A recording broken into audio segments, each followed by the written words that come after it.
Elle est avec nous. Bonjour, député insoumis de Seine-Saint-Denis. Est-ce que selon vous, Éric Coquerel, l'affaire prend une telle ampleur aussi parce qu'on parle là de militants écolos?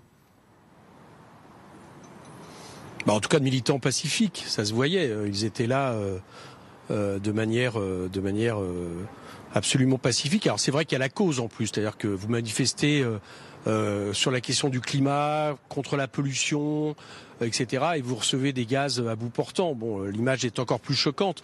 Mais plus globalement, vous savez, ça note une dérive, c'est que on a maintenant depuis plusieurs mois une non-proportionnalité dans l'usage de la force par les forces de l'ordre.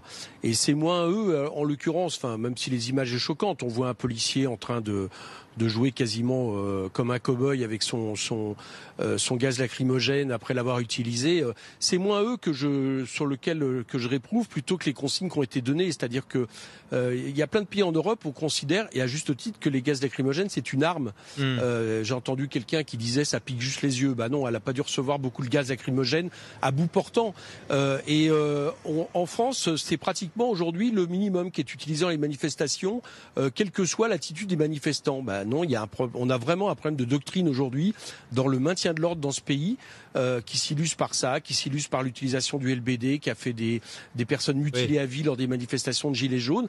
Donc j'espère que cette affaire, parce que là les images sont particulièrement choquantes avec des militants pacifiques, va faire réfléchir effectivement sur ce qui se passe dans ce pays. Et est-ce que vous y voyez, c'est ce que disent certains, une faute politique ?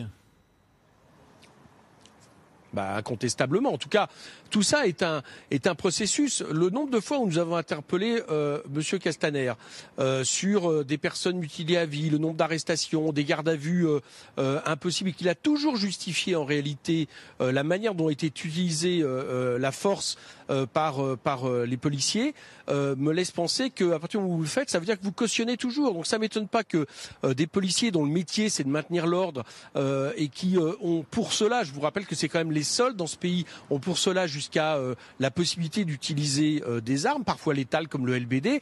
Bon, à partir de là, si les consignes qu'ils entendent, c'est ce type de laisser aller, ça ne m'étonne pas que il puisse y avoir ce genre de situation. Donc la responsabilité du politique du gouvernement est vraiment engagée. Et alors les propos en plus de Monsieur de Rugy, lui qui a été militant écologiste, c'est quand même à tomber par terre. Je sais qu'il a retourné souvent sa veste, mais enfin là ça devient une dérive inquiétante. On entendait quand même, et vous soulignez le sujet, les policiers dire on fait que notre travail. Qu'est-ce que vous leur répondez quand ils disent on fait notre boulot, quoi?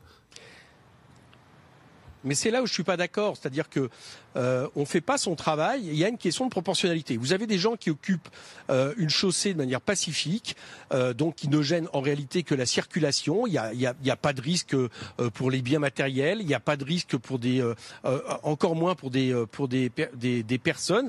À partir de là, même si vous mettez une heure de plus, vous utilisez ce qu'on fait dans ces moments-là. C'est-à-dire on lève les personnes et on va les mettre plus loin, même si ça prend 2 heures de plus. Mais c'est préférable que d'utiliser comme ça pendant plusieurs minutes des lacrymogènes à bout portant. Et je vous dis, le problème c'est que c'est devenu une habitude en France maintenant, où des manifestants pacifiques se font arroser de lacrymogènes, et puis après c'est le LBD, puis jusqu'où s'arrête-t-on?